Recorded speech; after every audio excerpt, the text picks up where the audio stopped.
Russian propaganda starts letting the truth out. Fines and fees are skyrocketing. Important food is doubling in price. Russian government is caught red-handed lying of military losses. The Minister of Finance gives Russian people rotten financial advice. The number of divorces in Russia hits record high. And the biggest news of the week is American Tucker Carlson is back to Moscow to interview Sergei Lavrov this time. Howdy, howdy, friends. My name is Konstantin. Welcome to Inside Russia, where usual Russia explained by the unusual Russian. Welcome to Fridays. I give you crazy news update straight out of the mad circus that Russia has unfortunately become. First things first. There is no such absurdity that cannot be realized in Russia these days. Please remember that. And the news, I call them crazy news from Russia. The news of Russia that matter, that are important, and that you will not find anywhere in the mainstream media. I would like to give you a short, very brief summary before I jump into the news. This past week, week 49, has been fairly quiet in Russia compared to the previous weeks.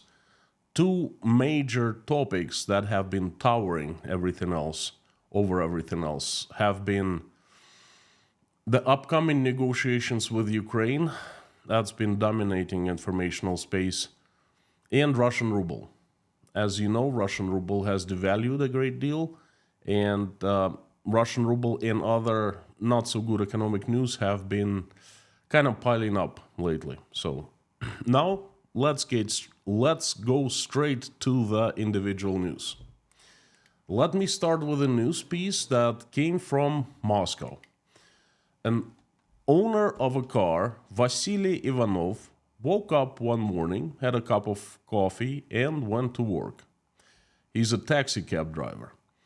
He stepped out of his apartment, and this is what he saw. Apparently, someone needed Vasily Ivanov's wheels real bad, so they stole them. And this, what you're seeing on the picture right now is actually not too bad. The thieves were considerate. Yes, they were considerate. They were considered enough to use the bricks under the car. Vasily will pay just for the wheels.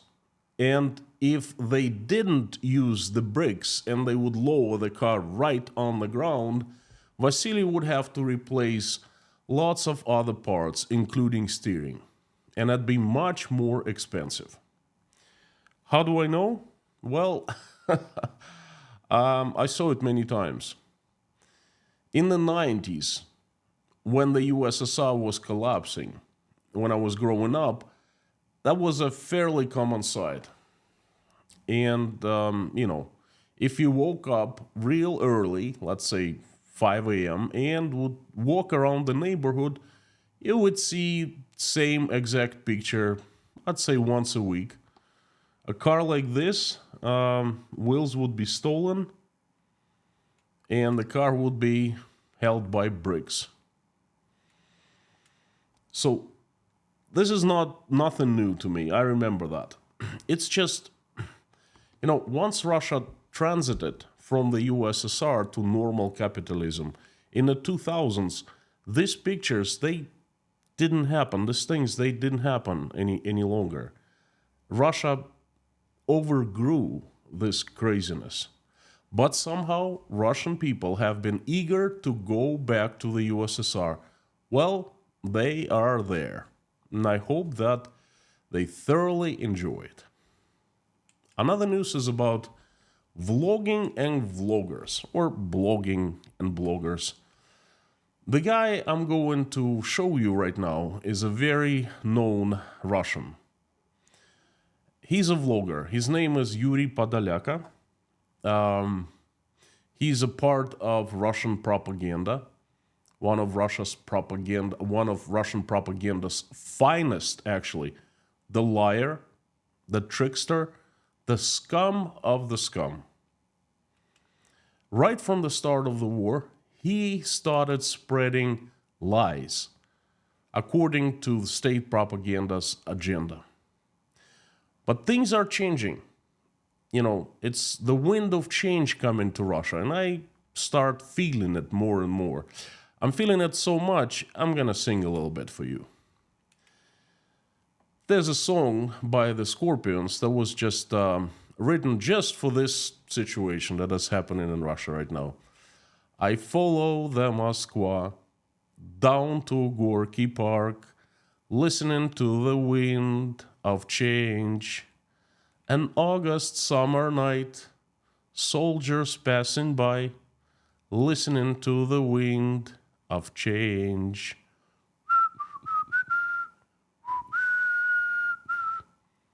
Well, let's check out what Yuri Podolyaka had to say this past week. Потому что я вижу в реальности то, что я вижу, как я понимаю, с учетом всех обстоятельств, что докладывается на No worries, I'll translate. это две разные реальности. Виртуальной реальности, которая докладывается в наш генеральный штаб, и, соответственно, дальше кладется на стол руководства страны. У нас здесь все хорошо, мы освобождаем массу населенных пунктов.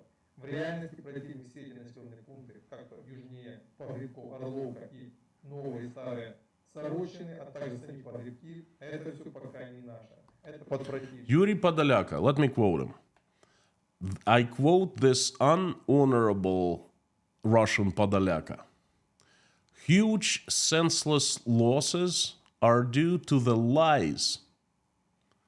How many boys have died because of the stupid lies?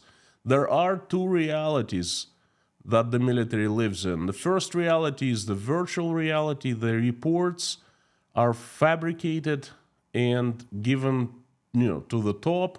And the real reality is completely different. In the fabricated reality, the picture is perfect. Russian army advances, and in the real reality, it's not. So many boys and so forth. He speaks for a couple minutes. Podolyaka is accusing Russian high command of lying. Podolyaka claims heavy losses in Kursk province are due to the lies and disinformation. That is going from the front lines, from the very bottom to the very top. According to Podolyaka, due to false reports, the Russian servicemen are massively dying in unprepared meat-grinding assaults. And the assaults turn out to be failures over and over again. And they are unsuccessful. Due to the lies, Russian military makes them unsuccessful. Vranье.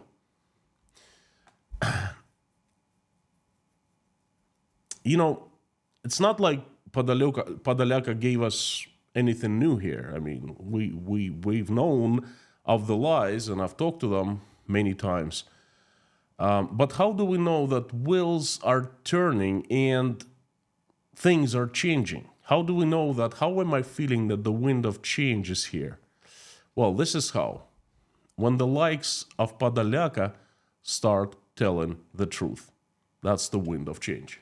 At least in my picture, in my world. Another news is about fines. Starting January of this year, in January of this year, I made economic forecast. I predicted that Russian government would be using every possible way to get more money out of Russians. And one of the ways the Russian government would increase fines, licensing fees, regular fees, and so forth. Well, check this out. Starting January 1st, traffic violation fines in Russia will become tougher, more expensive. Unfastened seatbelt will cost 1,500 rubles instead of current 1,000. That's a 30% increase, 33%. Drunk driving or handing the steering wheel over to an intoxicated person will be 45,000 rubles against current 30,000 rubles. That's also 33% rise. For speeding, my only violations in the past when I drove car, I don't drive anymore. So for speeding, you will have to fork out anywhere from 750 to 7,500 rubles, depending on the speed that you go. Instead of current fines that range from 500 to 5,000, 1,500. So that's another 33% increase. A few $100s more here and there, a few $dozen more here and there. What's the big deal? Why am I talking about this? It is a big deal. It is a very big deal because every week we see increases in fines, all kinds of fines. One week it's, driving violations. Another week it's, public misconduct. And, every single week they have been raising fines. Constant increases since the beginning of the year. Again, I forecasted numerous times that Russian government will be putting its hand deeper and deeper into the pockets of Russian people. And this is what's been going on. This is the news that is painting us the picture of increasing the fiscal policy, step by step, stepping stones, just the way Russian government likes. The next news is also the indicator of changes. This week is full of these indicators. I call them real-life signs. One of such real-life signs is the demand for salmon caviar.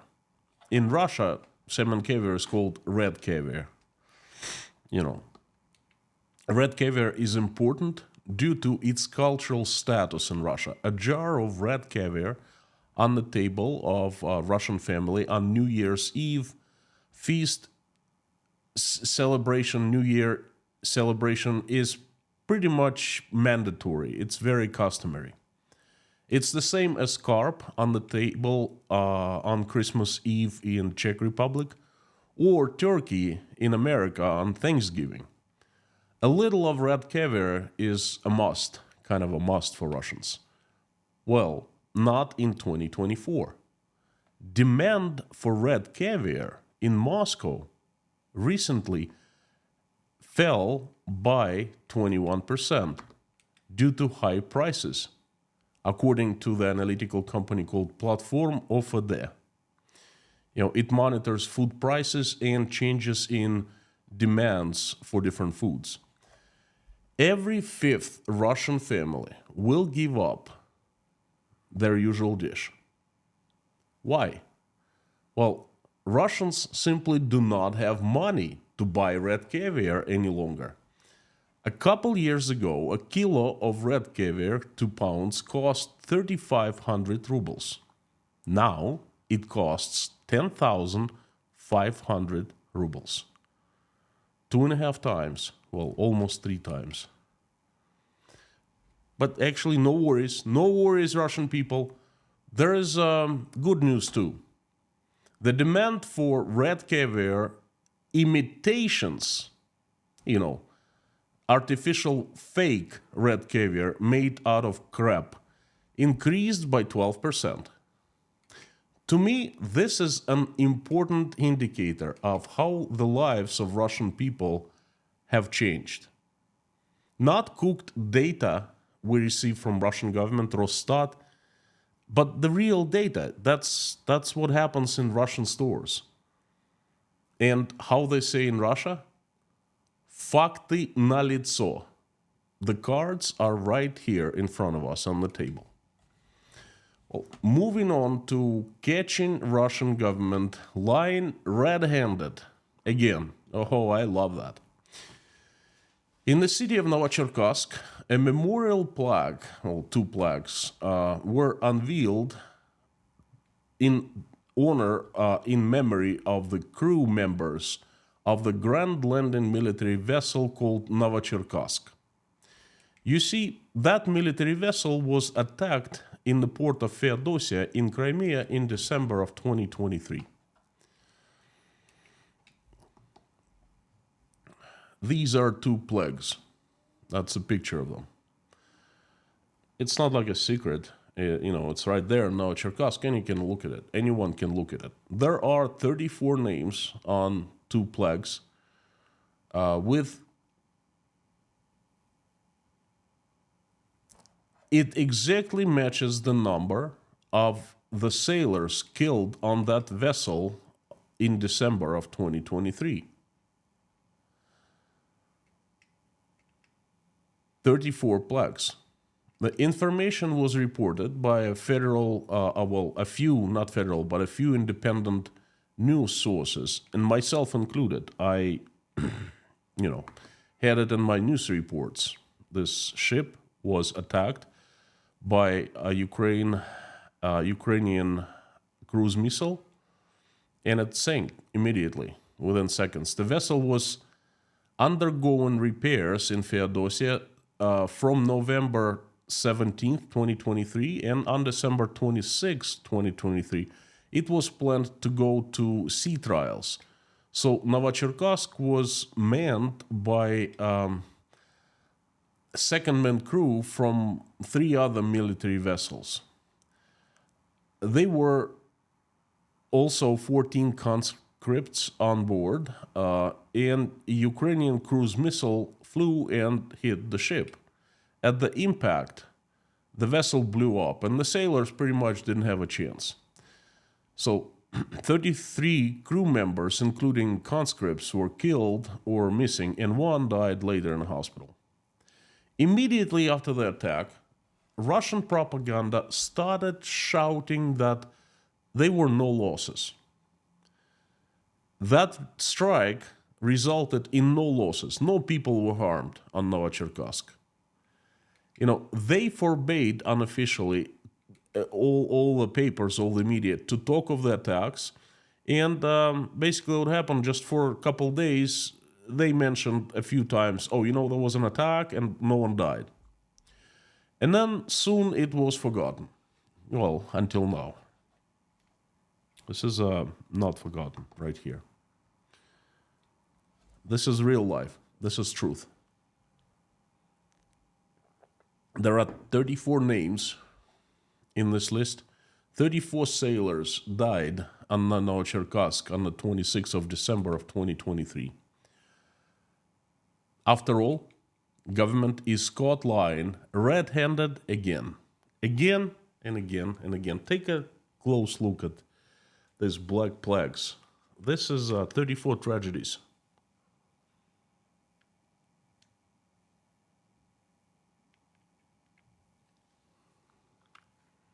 And on the Ukrainian side, there are also tragedies that these people caused, What an unnecessary war.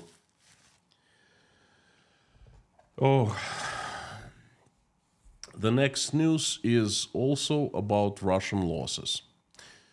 Complete silence in the news everywhere, and pretty much that's for the public. Behind the closed doors, there's a very different picture, very different situation. Putin's niece Tsivilova, the representative of the Military of Defense, gave us one honest number a few days ago, 48,000 inquiries for missing soldiers.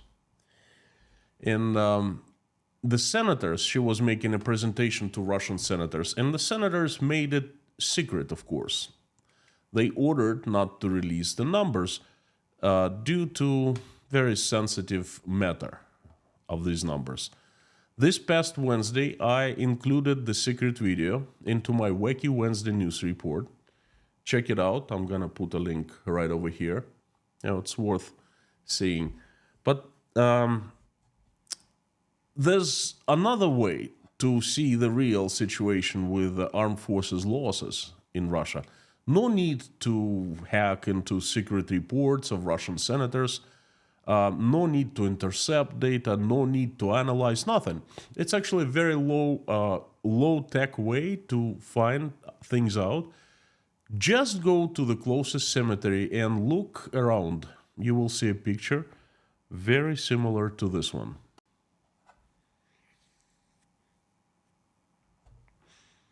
Any cemetery near you. And when Putin and the rest of the government are telling Russians that the country is having difficulties with demography, fewer and fewer people in Russia due to people leaving the country, due to fewer babies being born, I think that every time they say that, they need to be shown this video. Before moving to the next news, I would like to thank you. I use every opportunity to thank you, and this is another opportunity. Thank you so much for supporting, for watching, for liking, for commenting, for sending me emails, messages, being part of the community. Thank you for the coffees that you bought at buymeacoffee.com. Thank you for being patrons. Thank you for the PayPal. Thank you from the bottom of my heart. Well, let's jump to the next news. And it comes from the Ministry of Finance. The Minister of Finance himself, Anton Siluanov, he gave Russian people a financial advice. Well, he can. He's the Minister of Finance after all. He suggested that Russian people stay away from cryptocurrencies. Check this out. Взлеты и падения курса криптовалют как средство сбережения. Это очень волатильное. Я бы не рекомендовал нашим гражданам рассматривать его вообще как средство для вложения своих накоплений. Но для расчетов это хороший инструмент, поскольку мы видим, что в условиях, когда расчет... The good minister urged Russians not to invest in crypto due to its volatility. Well, I also have a financial advice to Russian people. Stay away from Russian ruble. Run away from it. It has lost 26 of its value in just 3 months. The Minister of Finance has made your currency a pretty terrible investment as well. So stay away from it, run away from it, turn away from it. Not good investment. Free advice. Hey, don't thank me. Meanwhile, Bitcoin, the cryptocurrency, has soared by 40% in the last month and breaks the price record every single day now. And Russian ruble, over 3 months, minus 26% of its value. How about that for the advice? By the way, there will be many news like this coming out. Thank goodness for the Russian government, there will be no shortage of news. At least they will keep us entertained. So there's one place where you can have access to all news that matter, that are important, and that is the Patreon account of Inside Russia. 54 news per week, 9 news per day. That's how many news I select. I find them important and matter. They matter, so I make them available to patrons of Inside Russia with my commentaries and analysis. So if you want to stay on top of things in Russia but don't know where to look no further than Patreon account of Inside Russia. It's all there.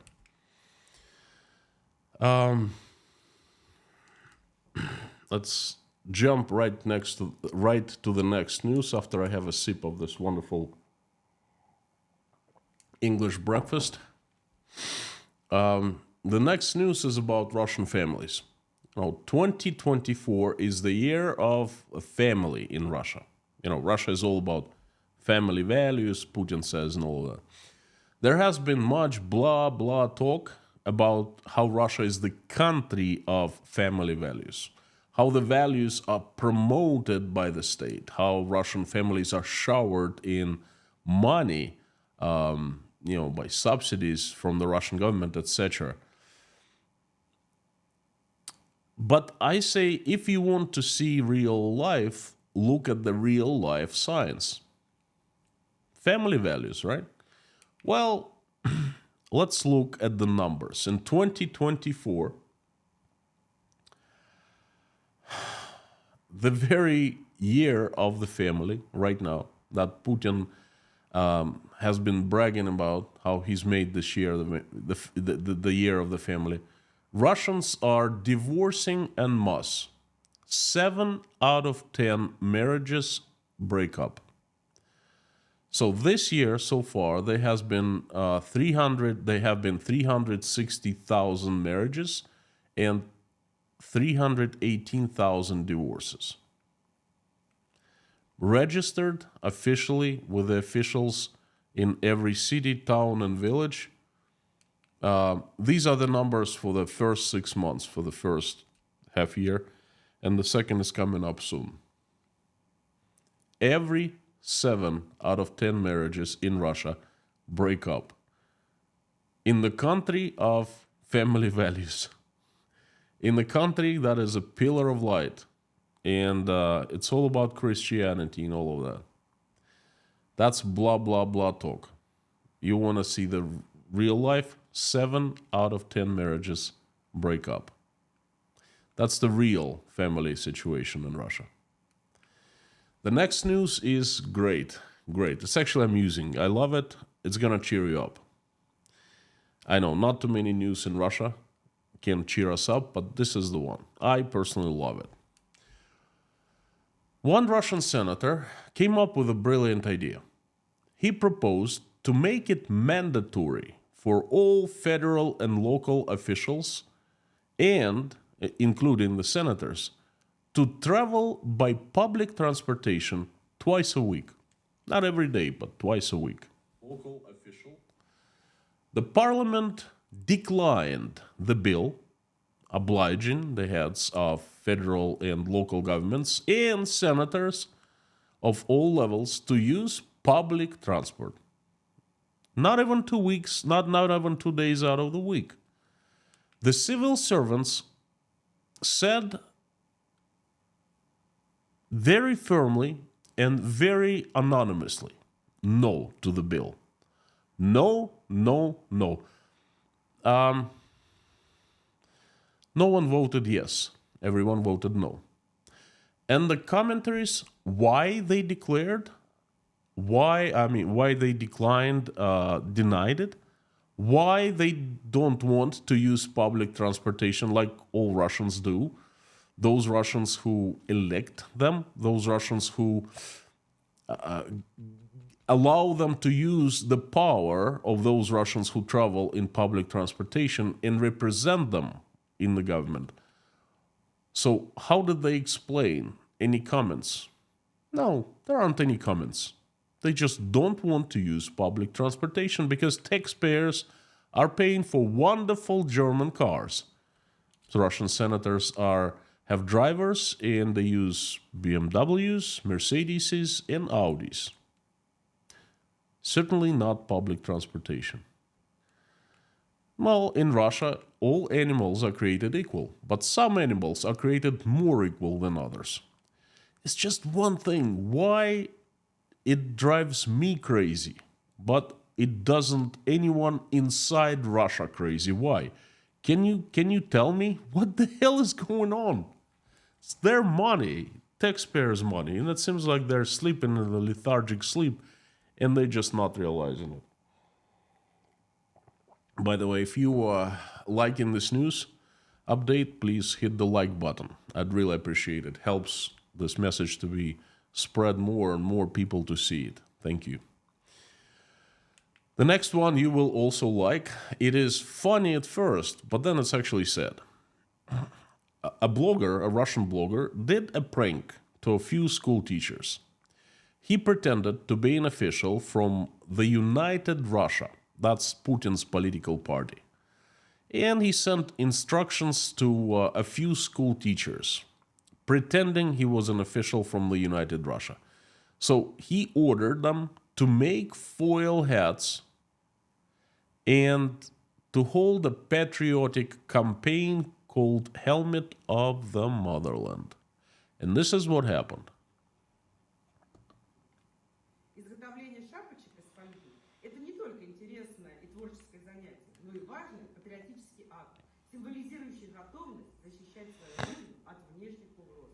Пусть наша шапочка станет символом единства и стойкости перед лицом внешних вызовов. Well, let me translate what the wonderful teacher said.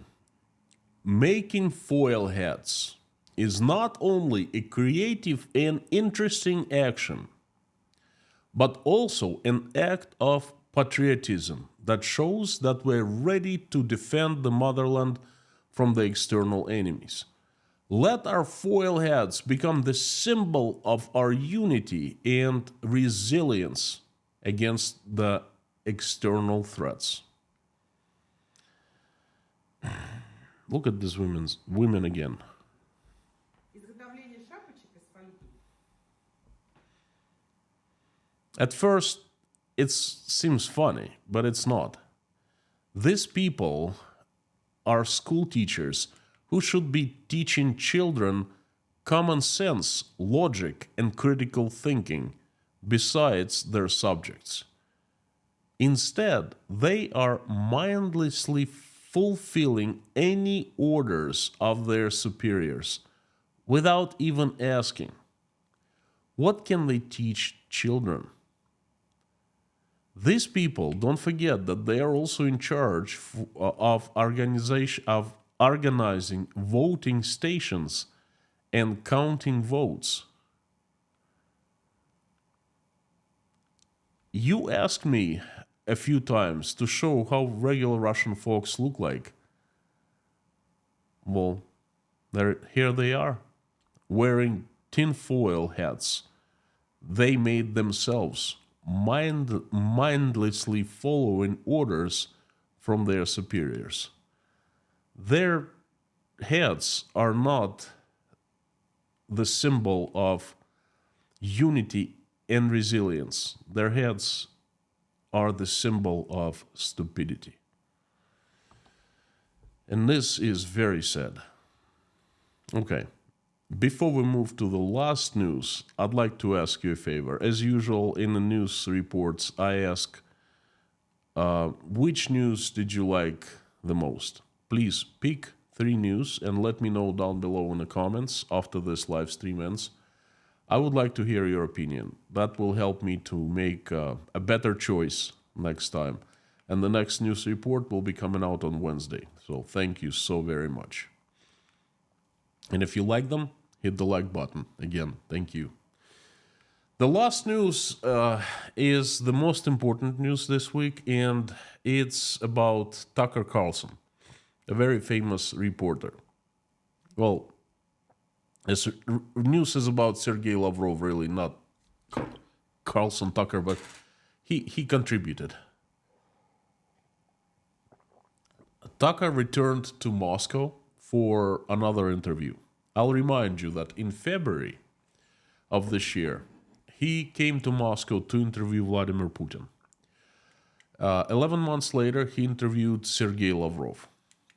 The interview was released earlier today, and I watched it, and all I can say is, wow. Even I, who have seen a lot in the last 2.5 years, even I am shocked. What I will do tomorrow is release a reaction video. I will debunk every single lie Lavrov came up with in that interview. But today I want to talk a bit more briefly about what Tucker Carlson said in the preview video that he made 2 days ago. And here is the video. In the week since we left Russia, Moscow, where we are now, in February after interviewing Vladimir Putin, we've watched from the United States as the Biden administration has driven the U.S. ever closer to a nuclear conflict with Russia, the country that possesses the world's largest nuclear arsenal.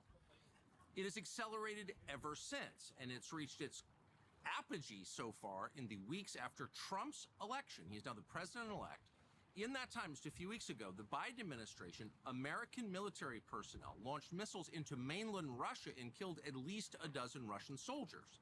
So we are, unbeknownst to most Americans, in a hot war with Russia, an undeclared war, a war you did not vote for and that most Americans don't want, but that is ongoing. And because of that war, because of the fact that the U.S. military is killing Russians in Russia right now, we are closer to nuclear war than at any time in history. Far closer than we were during the Cuban Missile Crisis. That would mean the elimination of Russia, the United States, and most of the rest of the world. We felt there must be someone behind the scenes in Washington working to make sure that this conflict doesn't become a nuclear holocaust. But we found out that no, in fact, there is nobody. Tony Blinken, the current Secretary of State, cut off all contact between the U.S. and Russian governments. There is no back channel, there is no conversation, there hasn't been for more than 2 years. That's shocking. Meanwhile, most Americans have no access to any perspective other than that granted to them by NBC News and the New York Times. They don't know how close we are. They don't know the Russian perspective. We've been trying for over a year to get that perspective out to American news consumers. We've also tried for over a year to get an interview with Zelensky, the president of Ukraine. We've attacked that from a bunch of different angles. We've spoken to a lot of different people around him, had dinner with them. We've been in talks continuously, and those efforts have been thwarted by the U.S. government. The American embassy in Kiev, which our tax dollars pay for, told the Zelensky government, no, you may not do the interview. You can talk to CNN, you can't talk to us. So we've been unable to speak to him. So we came back to Moscow yesterday to interview the foreign minister of Russia, Sergei Lavrov, the longest serving foreign minister in the world. He's been a part of this government for 25 years. He's been in the diplomatic corps for over 40. And ask him, where exactly are we? Are we headed toward an unprecedented conflict between Russia and the United States? Is there any way to peel Russia back from the east, from the sphere of China, back into the west? Is that alliance permanent? And does the election of Donald Trump mean an end to this war, which is reshaping the world, the U.S. economy, the global economy, and risking the life of every person on this planet? Is that possible? We just walked out of that interview. It's absolutely fascinating. It's coming very soon. We hope you'll watch. Well, it was released a day after this video, preview video was made and placed on YouTube, uploaded to YouTube. I watched the interview, and I would like to do a very, very short reaction to this video that you just watched. First of all, I appreciate Tucker Carlson trying to investigate how far we have gone. Okay, that's a very, very noble cause. What I don't understand, why did he come to Moscow? To the place where lies originate. Anyway, I think that what he said, except for the U.S. Embassy in Ukraine and Zelensky, that I don't know. I actually believe that could be a case. I've had very bad experience with my children, U.S. citizens here in Uzbekistan, in the U.S. Embassy. Born and raised U.S. citizens, they weren't even allowed to get into the U.S. Embassy. They had passports they needed to get in. They needed help. They didn't let them in. So, I witnessed it with my own eyes, and I believe anything can happen in U.S. embassies all over the world after what happened here to my kids. So, but I can fact-check everything else. And let's talk about... one thing is, I still don't understand why Tucker Carlson came to Moscow, got the information, and actually didn't fact-check it. Incredible. Number one, the USA attacked Russia by its military personnel. That is not true. There isn't a single piece of evidence of the USA attacking Russia. How do we know that there isn't any evidence? Well, because if there was even one tiniest, littlest, piece of metal or something like that, even the tiniest one, Russian propaganda would go nuts. Russian government would go nuts. Russian president would go nuts. They would increase the aggressiveness so much more. That would be a huge scandal. And instead, they just say, oh, you know what? We know that they're attacking us. And any proof? We don't need proof. Trust our word. We just know. And you trust our word because we said so. They are attacking us. Trust our word. And it looks like Tucker Carlson trusted their word. Number 2, the USA is currently in a hot war with Russia. Not true. Show again one piece of evidence. One single piece of evidence. Perhaps one US soldier, serviceman in Ukraine or in Kursk. Please, show us. Give us the proof. No. No proof. Trust our word. Number 3, the US military is killing Russians in Russia. Right now. Well, show us one Russian killed. You don't tell us of any Russians actually getting killed. The last time you told us that the Russians killed was 21st of September 2022. And all of a sudden, now you're saying all Russians getting killed in Russia. Yeah, right. That is not true, my dear Russian government. And Tucker Carlson, that is not true. We don't have evidence of that. And that Russian government has been saying otherwise. So you just contradicted it. Number 4, we are closer to the nuclear war than we were during the Cuban Missile Crisis. Said who? Putin or perhaps Lavrov? He did say that. Most experts, Russian independent experts and foreign experts, are agreeing that Russia is bluffing about starting nuclear war. It has neither capabilities nor desire to use nuclear weapons. It's just Russia is talking about it because the Putin basically and the top government officials are talking about escalating and using, nuking the United States. They've said it several times, nuking the UK, and they simply don't have anything else. They don't have any aces in the hole. No bluffings left. The only thing they have left is the nuclear threat. That's all. And that is why they have been using it left and right. You just don't use it as a threat. You either don't do it or you do it. That's it. Russian government, well, it's a different story. And Tucker Carlson somehow is picking up their narrative. So number 5, the U.S. Secretary of State has cut off of all contacts between the U.S. and Russia. And number 6, there hasn't been any conversations between Russian and U.S. military in over 2 years. That couldn't have been far from the truth. Okay, I'm going to give you facts right now. The contacts were made in February of 2024, this year, before the attack on Crocus. The U.S. government agencies informed Russian law enforcement, the KGB, that a big act of terror was being prepared in Moscow. So they contacted and they informed. They used one of the methods of communication. And the Crocus followed in March. Another contact was made in late June of 2024. The head of the federal police, Kolokольtsev, actually flew to New York as a part of the UN mission of Russia. And in New York, he met numerous times with American authorities. Why did he go there? The head of Russian federal police, he has nothing to do with the foreign politics of Russia. Why did he go? To negotiate. Then, Russian defense minister and the head of the Pentagon spoke at the same time Kolokольtsev was in New York. They exchanged information and they even made some kind of agreements. They didn't tell us the details.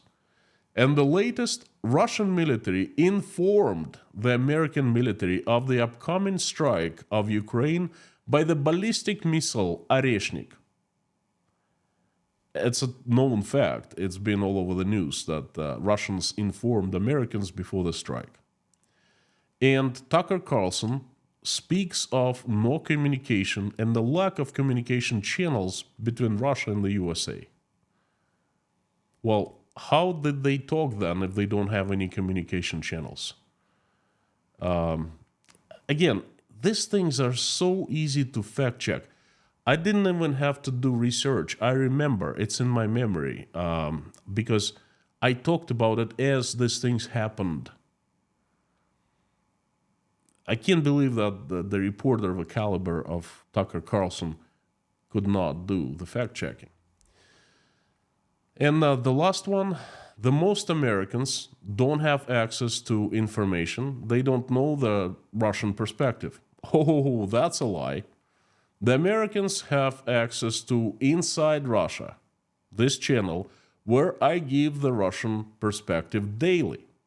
Okay, I'm not being modest here, I admit that. But there are so many other YouTube channels, media, Russian media that is English speaking, newspapers, you name it. There is zillion of information out there broadcasting to the Americans in English, to anyone, not just the Americans, to anyone who speaks English. Moreover, Lavrov himself has been talking publicly non-stop in the last 2.5 years. That is his job. He flies all over the world. He meets different countries. He flies to the UN. He spoke at the UN so many times. It's televised in English. How is that the Americans don't have access to that? All major newspapers, American newspapers, quote Lavrov every time he says something about how Russia escalates the threat or what it thinks about this and that. I mean, whoa. Why, oh why, Tucker Carlson did it? Well, I'll come back to this in more details. I'm going to make a reaction video, like I said. It's coming up after the private live stream.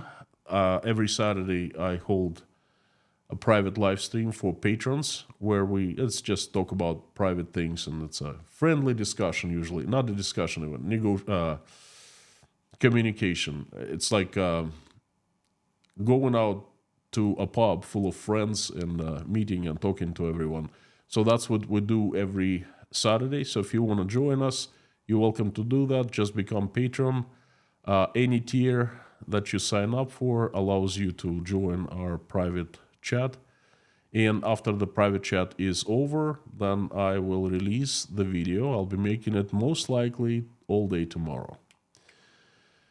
So folks, we have entered a very turbulent, very interesting, and very tragic period in the life of Russia, in Russia's history. Get some more popcorn, you're going to need it. The news, oh boy, the real big news are coming up. Carthago delenda est.